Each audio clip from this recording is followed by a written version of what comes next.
Je suis celle qui ouvre les livres, les feuillette, pose ma voix sur les textes, pour faire vivre les émotions que souhaitent vous transmettre autrices et auteurs.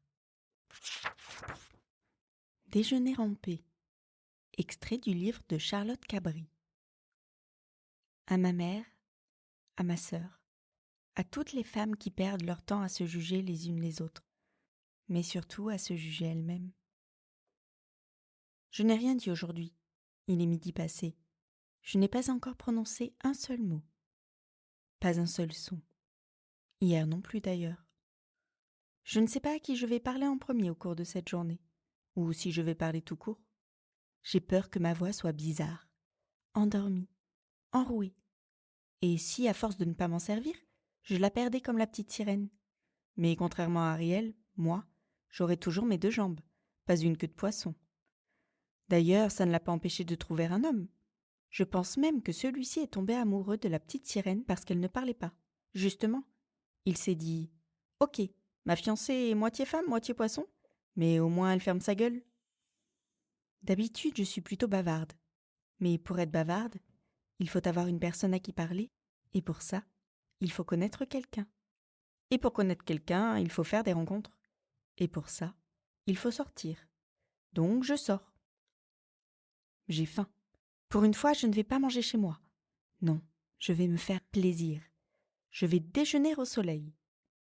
La solitude commence à me peser. La preuve, je parle toute seule. Et j'ai des expressions de solitaire. Je vais me faire plaisir. Comme si je et moi étaient deux personnes différentes. C'est peut-être ça le début de la schizophrénie.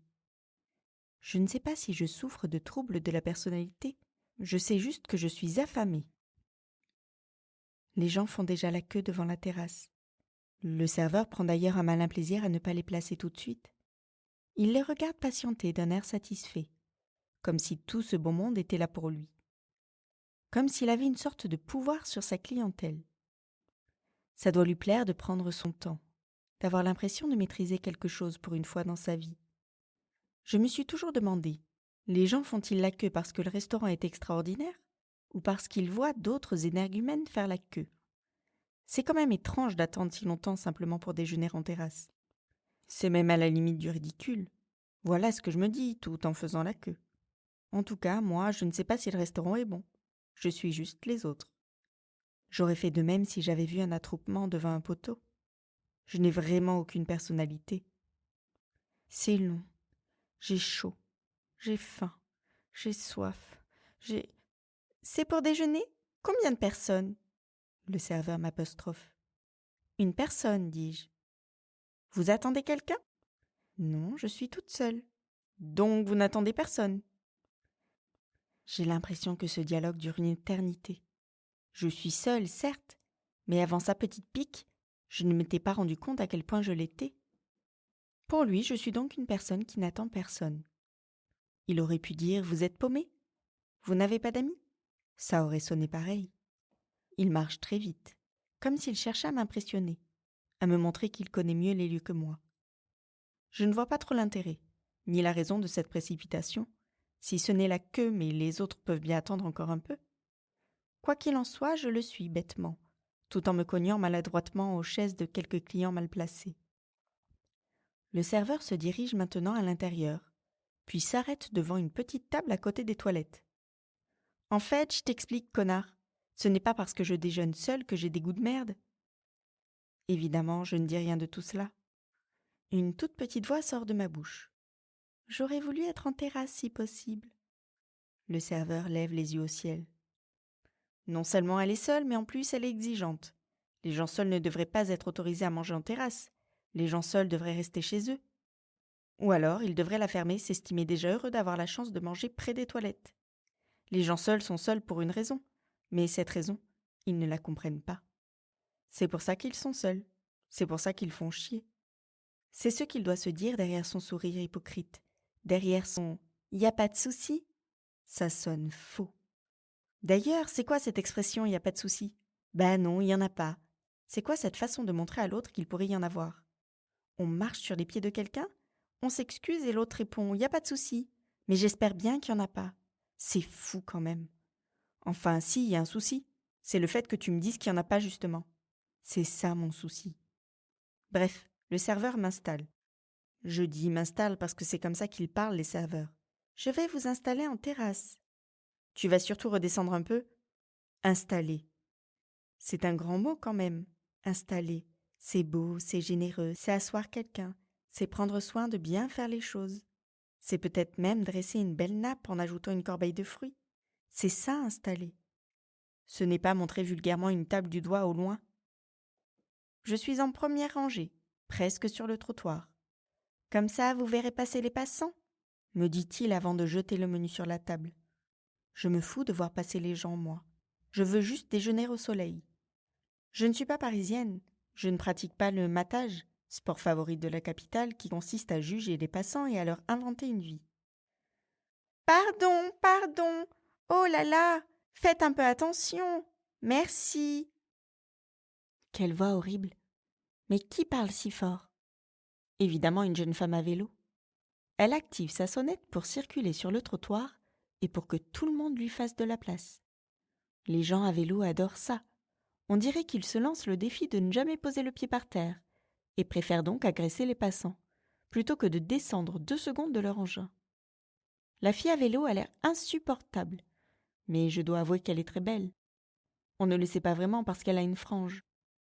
C'est toujours traître une frange. Elle est habillée comme moi, mais en mieux. Nous avons presque la même robe, longue, fluide, fleurie. Mais sur elle, ça ne rend pas pareil. Parce qu'elle, elle accessoirise sa tenue. Moi, je mets une robe et c'est ma tenue. Elle, la robe, c'est sa base. Et autour, elle crée. En même temps, elle ne doit avoir que ça à foutre. Moi, ma robe à fleurs, je la porte sans rien. Juste des sandales plates. Une veste en jean au cas où il ferait un peu frais. Elle resserre la robe avec une ceinture large qui marque sa taille. Elle a sur les épaules un perfecto en cuir. Je dis bien sur les épaules, c'est-à-dire que ses bras ne sont pas dans les manches. Bah non, elle est au-dessus de ça. La veste ne bouge pas, elle tient parfaitement. Bien sûr, elle a des baskets aux pieds, des Stan Smith, un peu usées, pour faire croire aux gens qu'elle s'en fout. D'ailleurs, elle a dû passer des heures à s'habiller ce matin, à se préparer pour donner l'image d'une fille qui s'en fout. Un teint parfait, une bouche mordue, des cheveux décoiffés. Elle fait chier. Vraiment, elle fait chier. Et bien sûr, comme si ça ne suffisait pas, elle rend le basique original. Elle ne fait rien comme tout le monde. Les lacets de ses chaussures sont argentés. Son perfecto porte ses initiales gravées. Son jean 501 a été ajusté et les boutons ont été changés. Bref, tout ça pour que personne ne soit jamais habillé comme elle. C'est comme si tous ces petits détails signifiaient à celle qui l'observe. Et oui, le banal n'existe pas sur moi. Tu auras beau acheter les mêmes baskets ou le même pantalon, tu ne seras jamais aussi branché que moi. Tout simplement parce que j'ai la mode dans le sang. Elle doit faire partie de ces filles qui donnent la marque de leur tenue à chaque compliment. Oh, elle est belle ta robe. Zara. Et tout ça sur un ton désinvolte, l'air de dire.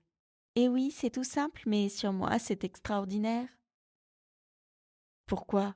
On n'a pas demandé la marque, on a juste dit que c'était beau. En général, ce genre de personne fait ça uniquement lorsqu'il s'agit d'une marque abordable. On entend rarement quelqu'un répondre « Chanel » après un compliment. Je ne comprends pas l'intérêt. Est-ce pour se mettre encore plus en valeur?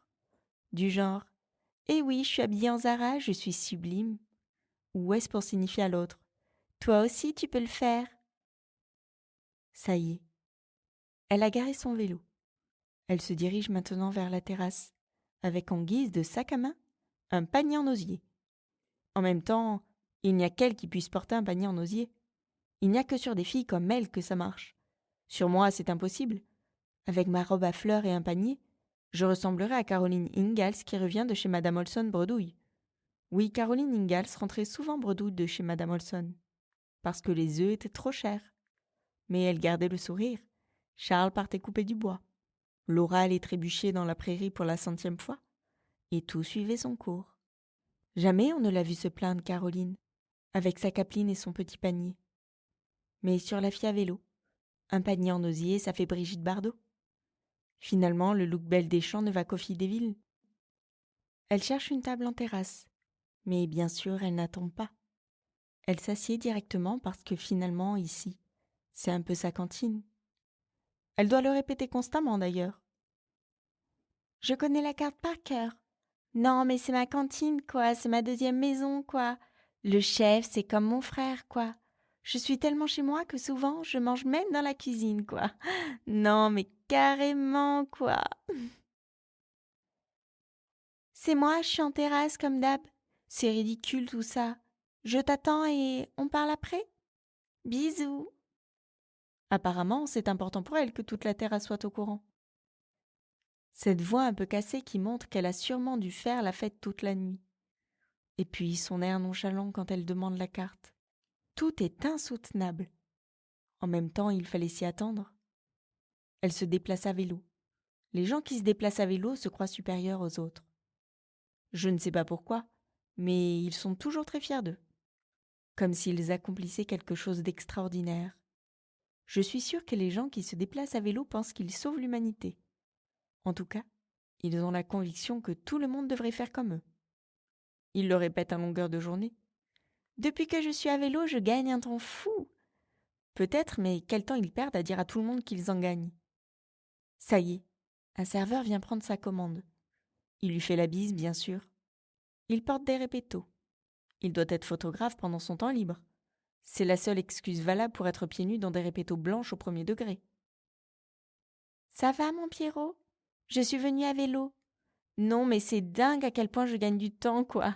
Et puis, franchement, je redécouvre Paris, c'est juste dingo, quoi. Serre-moi déjà une carafe d'eau, j'attends Étienne.